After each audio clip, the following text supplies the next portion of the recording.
Well, we're back for our second late Sunday night video of the season as we look ahead to another full midweek fixture list in the EFL Championship.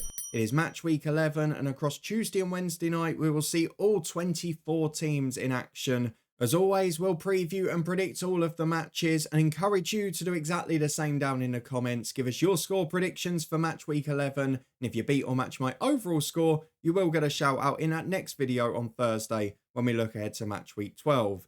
But before all of that and a busy week in the Championship, we've got to have a look back to the start of a 3-game week, because across the weekend, match week 10 took place and it was an interesting one. Much lower scoring than we expected and a few surprise scorelines. So let's have a quick recap of how we got on and how you guys compared.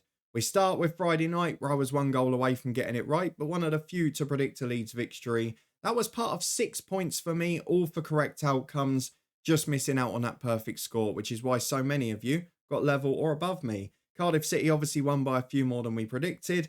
And generally speaking, the second half of the match week, as you can see, so much lower scoring than almost all of us went for. But let's go across the comments, because loads of you were stuck on 6 with me. Those include Swifty, Sai, Ojo, Stephen Gordon, loads of the regular players. One above us was David on 7, another regular, and 2 more on 8 points in this guy and Paul. But into double figures, we have got, how many of you? 7 overall. 10 points for Bobby and Mitchell with 2 perfect scores apiece. In joint third, we've got Peter and Chris on 11 points apiece, both with 3 perfect scores. That's what made the difference this week. Joint second for Bandit and Etienne on 12 each. 3 perfect scores apiece yet again. And then perfect scores win the day. Ben got less correct outcomes than me, but on 13 points with 4 perfect scores. That's all you've got to do. 3 points for them, and you got yourself up to 13 and top spot in match week 10. But with that out of the way, we're going to look to make an improvement and find a dent into those perfect score predictions by moving on to Tuesday and Wednesday night, starting with Cardiff City versus Portsmouth. Now, a huge game down at the bottom, but both had a very interesting weekend. Pompey got their first win of the season, Cardiff their second. But let's start with Pompey away at QPR, where showed great spirit to come from behind against a side that are now bottom of the table. Didn't have a lot of possession.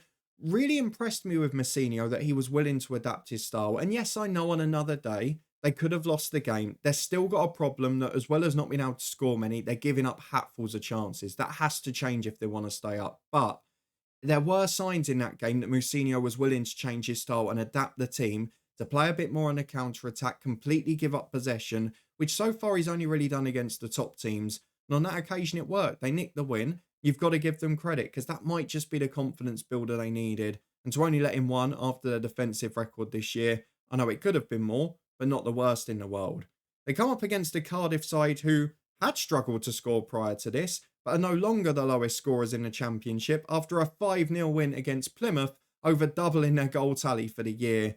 Yes, aided by a red card at 2-0, but they were completely dominant before that. It was a fantastic performance from Cardiff, and maybe that's why they're taking a while to a point. I know they've made the interim mistake a few times, but they have improved massively over the last 3 fixtures. It was really good to see them playing in that manner, apart from if you're a Plymouth fan, of course. But a really impressive performance for them.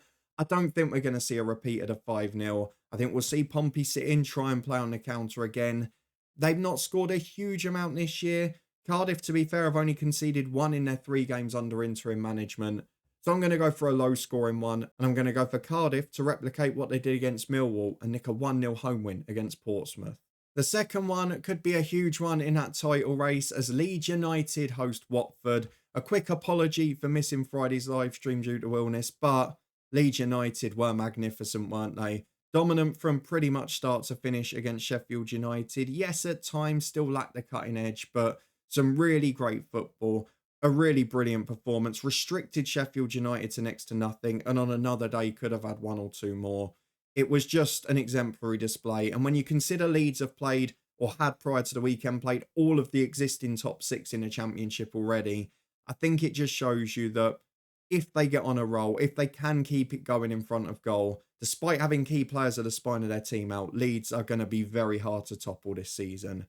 For Watford, I didn't want to cover them too much because Look, I've given a lot of credit to Tom Cleverley, but as a Luton fan, I've got to say, I was surprised again at how easy the derby was on Saturday. It's happened a few years in a row now, but probably the best performance from Watford on the day came from their social media admin, who put out a quite amusing video prior, but it came back to bite them after another really poor performance. Again, Watford offered very little. Their best chance came from a Luton Town back pass, which nearly went into its own net. In the end, it was pretty dominant from start to finish, and the defending from set pieces from Watford. I know teams might want to set up zonal, but you can't leave a striker who scored 10 in the Premier League and is known for his aerial prowess 3-6 yards out of the back post. And look, it wasn't the first time he was unmarked. He slipped for the first goal when he was unmarked too. It's a really, really worrying day for Watford. And away from home, it's not the first time we've said that in recent weeks. 3 against Preston, 4 at Norwich. Defensively, huge concerns. And they're coming up against, in my opinion, the best team in the division away from home. If Leeds play 80 or 90% like they did on Tuesday night and take their chances, I think this could be a really damaging night for Watford. I think there is an opportunity for them because all of the expectation will be on a comfortable Leeds win. And they do occasionally have poor days in front of goal. But I have to go for a Leeds win and I have to go big. On this occasion, I'm going to go for 4-0. As we move sharply down to what was expected to be a game down at the other end of the table, but both promoted sides doing solidly so far, is Oxford United versus Derby County. Battle of the Championship favourite scorelines at the weekend. Derby picking one up against Millwall. Probably disappointing for them having taken the lead with 10 to go. But in truth, I don't think they can complain. They were second best for the most part, but we've mentioned it before. They defended doggedly, they fought hard, and getting that first away point going to be really important to them. Not that I'm sure they'll pick up many based on that performance. For Oxford, very much an opposite tale against a very good West Brom side, came back to score in stoppage time. I know a little bit of controversy in the game and the manner of some of the decisions, but I thought Oxford again were very good tactically, gave West Brom a good game. It was an even match. A draw was probably a fair result, and it was good for them in the circumstances that they got that late equaliser. They've been really impressive at home this year. But this is one of those games, probably for the first time this year, where they're going to go and expect to win it. And I don't know how they'll deal with that pressure. Personally, I think they've managed to put in impressive performances consistently. And while it is 5 without a win now, 4 of those were draws in a row. You can say it's 4 unbeaten. And 3 of those were against Luton, West Brom and Burnley, who many had in their top 6 favourites this year. So I'm going to go for Oxford United to edge a narrow game. I think it'll be tight. I think it'll be cagey. I think we might see a couple of late goals. I'm going to go for Oxford United by 2-1 against Derby. Let's move on to a game between two sides in good unbeaten form. It is Preston North End versus Norwich City. Preston now 3 in a row without defeat and only 1 in 6. No goals conceded in those 3 either. They nicked a hard-fought 1-0 win over Coventry City thanks to Jacobson's late goal, but they were good value for it. One of the accusations I've made about Preston for years, under Ryan Lowe in particular, they never really dominated the game. They never had the better of it. They never really had those moments where you just thought, oh, Preston are building pressure. They're having 10, 15 minutes where they're bombarding a goal. They're winning set pieces, whatever. And they had a couple of those spells against Coventry. They won it 1-0. We know they're not going to be the highest scoring team in the division, but it was a good performance. And there really are signs that Paul Heckingbottom is starting to get his imprint on the team, as well as adding to what has generally been a solid defence over the years. So good signs for Preston. And for Norwich, not bad either. 5 without defeat now, thumping wins at home and a good performance at home to Leeds. But an away win at Derby, okay, a bit of a weird game, but also a point now at Stoke. They're avoiding defeat on the road, which something that for the last couple of years they've not been able to do with regularity. Bit of a weird game in scoring just before the break and then conceding one immediately. But it was a fairly even game. They had a lot of the ball. They were able to imprint their style a bit against a pretty average Stoke team. But they got themselves a result again, and 5 unbeaten is a good effort. I think this is going to be a really tough game for them. Norwich will have more of the ball. Preston will try and play a bit more directly. I'd imagine there'll be a threat from set pieces. I could see this going either way, but I'm going to go for both sides to preserve their unbeaten run. And I'll sit on the fence for the first but not the last time tonight with a Championship's favourite scoreline of 1-1. As we move on to a game between two of the lower scorers so far in the division, it is Sheffield Wednesday at home to Swansea City. Both lost without scoring at the weekend. Sheffield Wednesday now no goal in 2 of their last 3. Swansea no goals in their last 3. They lost 1-0 away at Blackburn Rovers. The early goal by Dolan or Gahey or the own goal or whoever you want to call it. But either way, I had loads of the ball, Swansea. It's become a bit of a Swansea issue, isn't it? Loads of the ball, lots of half chances, a few shots from distance, lots of set pieces, etc. But gave up good chances on the counter-attack. They played into Blackburn's hands and then gave away a couple of glorious chances and then let one in from a set piece, which it's sort of been a Swansea Achilles heel. It's been their type of performance at poor spells for a few years now. Again, we've mentioned it before. I expect Swansea to be nowhere else than mid-table, so a 1-0 defeat away from home may not be the worst, but it must be so frustrating seeing the same types of defeats. Only scored 8 goals this season, only conceded 7. Not been the most entertaining start if you're a Swansea fan. For Sheffield Wednesday, probably a little bewildered to lose 2-0 at home to Burnley. It was actually a really decent performance, a fairly even game. Sheffield Wednesday gave up a lot of the ball, which I think we'll see them do again against Swansea, whether that's through choice or for Swansea forcing it. But gave away a couple of real gifts, missed a great chance of their own.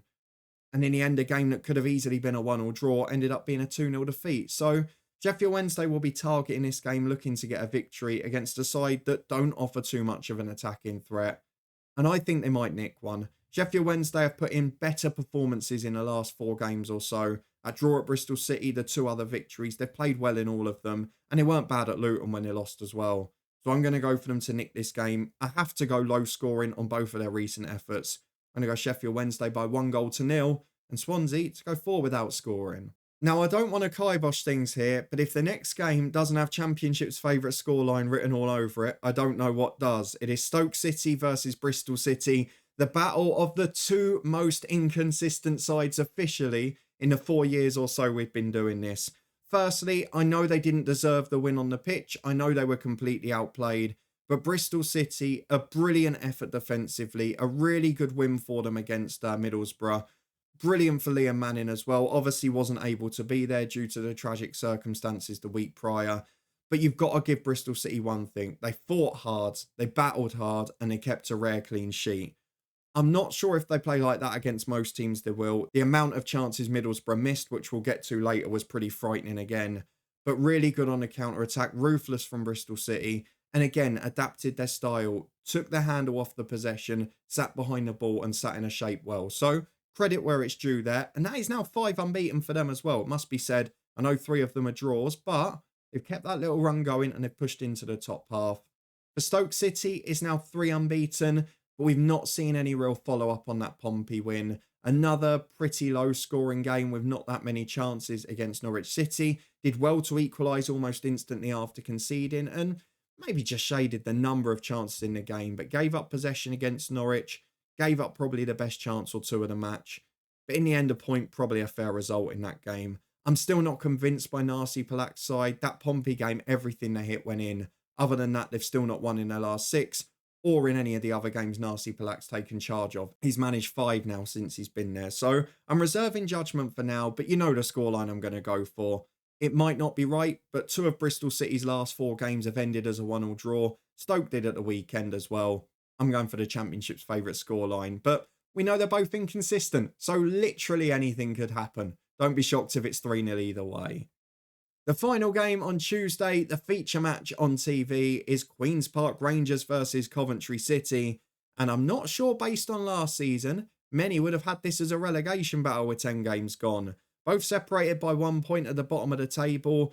Coventry have lost 5 of their last 6, if you include the cup game, 4 of their last 5 in the league. QPR just 1 point in their last 5 and 4 successive defeats. When you consider some of those against Derby and Pompey, even Blackburn, who were a pre-season relegation favourite, they are damaging results. And it's the same old problem. Just 2 goals scored in those 4 games.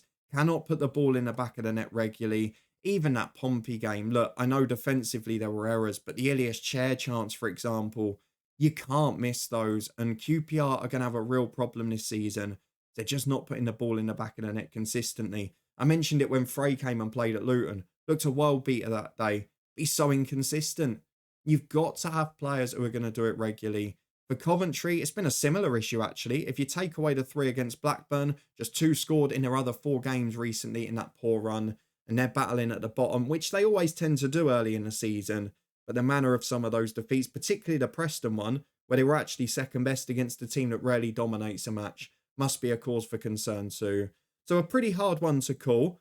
I think both teams have to target this game, go aggressive, try and win it. And I think that might give us a bit more entertainment. So despite the fact both have been low scoring recently, and despite the fact everything's telling me to go for 1-1, I'm going to take a rare break from it. I'm going to go for an unexpected thriller here, 2 apiece on TV between QPR and Coventry. As we move on to Wednesday night and 5 remaining fixtures, it is Blackburn Rovers versus West Bromwich Albion. Blackburn continue their excellent home form at the start of the season with a 1-0 win at home to Swansea City. As we mentioned, played the game beautifully. Let Swansea keep the ball, waited for them to make mistakes, pounced on the counter, defended set pieces well largely, and managed to restrict Swansea to half chances, shots from distance, etc. You're going to get the odd day where one might fly in and you say fair play, but otherwise Blackburn, very good tactically, exactly what we expect from John Eustace.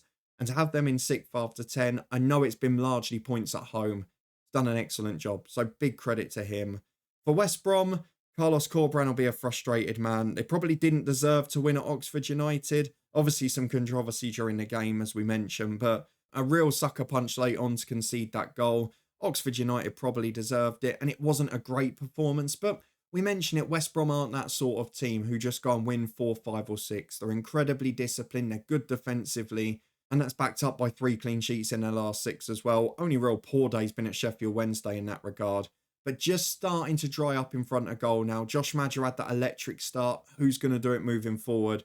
Grant with a lovely finish on Saturday, but they're not creating glorious chances, and that's potentially a worry.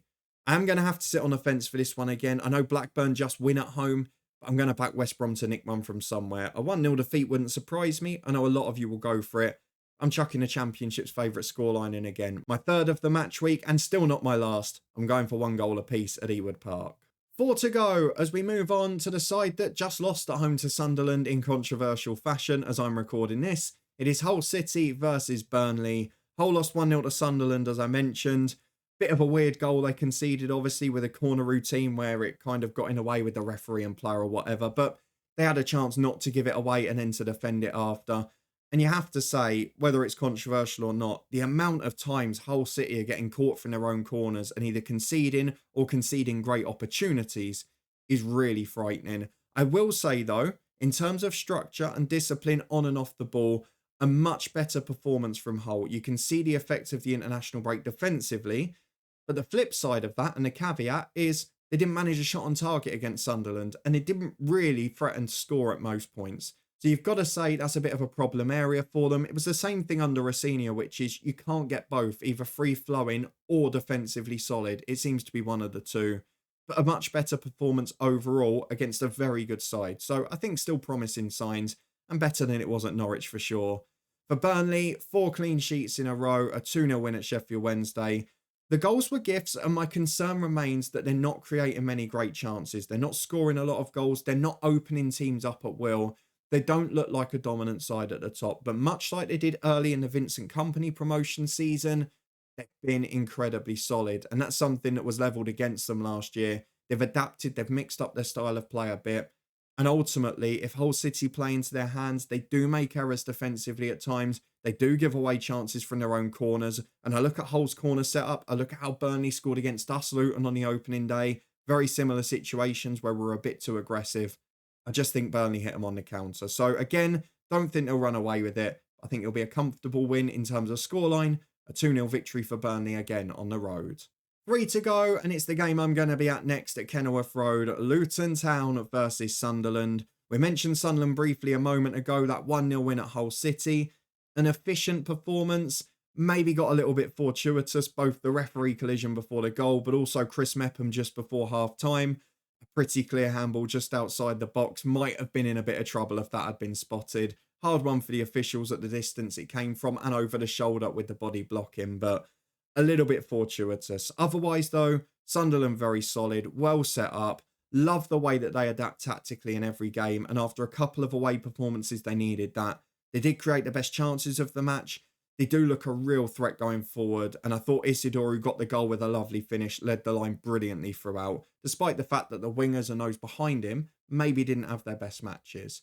For Luton, a much required return to form and performance against Watford in the derby, the game that they probably needed. but another hammer blow, which was, yes, Luton were able to play to their strengths, start to play a bit more like they did a couple of years ago. But there's the problem. Injuries again. Defensively, down to 3 centre-halves from the start. 2 of them came off injured. And that's going to be an issue because there's not a lot behind them. We ended up with lots of players out of position in the end, but some real good signs for players coming back in attacking areas. Morris and Adebayo, a right handful up front. What we got used to in the last 2 years, both at Championship and Premier League level. But Alfie Doughty being restricted to centre-half late on. Jacob Brown coming back was a positive, but there were some worries from that from an injury point of view. A really good performance, though, a comfortable Derby Day win, and maybe the sort of moment that can make a season. But Sunderland picked up a gritty away win. They're a real threat on the counter, and the way Luton play, I just fear it plays into their hands. So I'm going to probably optimistically in this case go for another thrilling draw. I think Sunderland are going to force Luton to play the way they did a couple of years ago a bit more, and maybe that is just the textbook way for Luton in the next few weeks while people are out injured. I'm going to go for probably for a thrilling draw again, 2 goals apiece. The penultimate game is down in London at the Den. It is Millwall versus Plymouth Argyle. Look, we've given Wayne Rooney a lot of credit in recent weeks. We've got to give the criticism here. A 5-0 defeat against Cardiff City. Ill discipline in terms of challenges flying, players losing position. The second half was a bit of an aberration, to be honest, against Cardiff. They started okay, Plymouth, before conceding the first goal, but after that, it's the way they defended after going down to 10. And we saw against QPR that they can do it. They can be disciplined.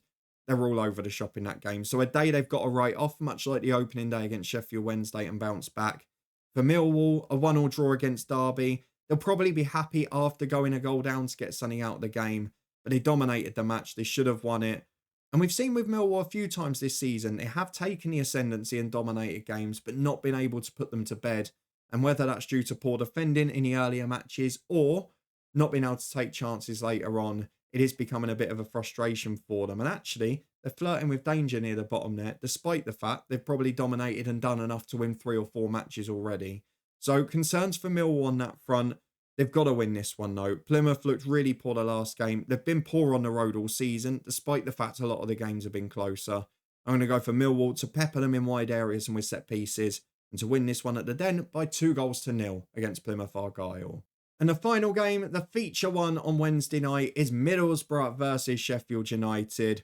Oh, Middlesbrough. They're going to make us sound like a broken record, but how can you keep dominating games and concede so many? The clear-cut chances stat this week was 4. They should have won by 4-0, ended up losing 2-0. Giving up a couple of gifts defensively, which they did in a very similar game away at Derby early in the season where they battered them, gave away a 1-0.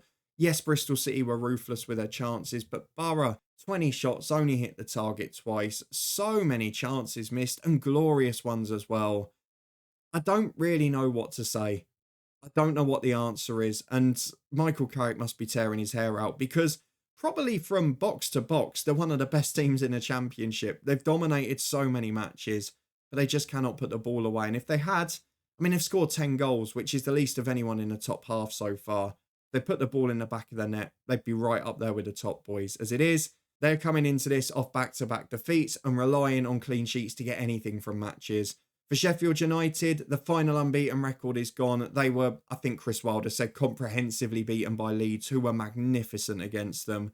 I think we've just seen that Sheffield United aren't quite as strong as the strongest squad in the division, which there's no shame in. 5 clean sheets in a row prior to that. Really solid performances. I know there was a bit of talk about the way he changed tactic, but I can understand why he did. Leeds are a magnificent side. This game, though, it's going to be about being solid again, taking your chances on the break. We've seen them pick up points without really being convincing away from home this year. It's just about whether Borough take chances again, isn't it? We know both teams will have chances. I trust Sheffield United to take one of them. I don't know whether to trust Borough. Part of me wants to go 1-0 for the away side, but I'm thinking like I did for Oxford West Brom on Saturday. So I'm going to throw in a 4th Championship's favourite scoreline and go for 1-1 at the Riverside between 2 very decent teams. So with that out the way, let's have a quick recap of what I've gone for in midweek for match week 11. I've gone for clear win of the day for Leeds United at home to Watford, who I'm worried for on the road. 4-0 I've gone for at Ellen Road in that one. I've also gone for a convincing 2-0 home win for Millwall against Plymouth in a big game at the bottom. The other one in that category though, a more narrow home victory, Cardiff by 1-0 against Portsmouth. And otherwise, just the 4 Championship's favourite scorelines for me.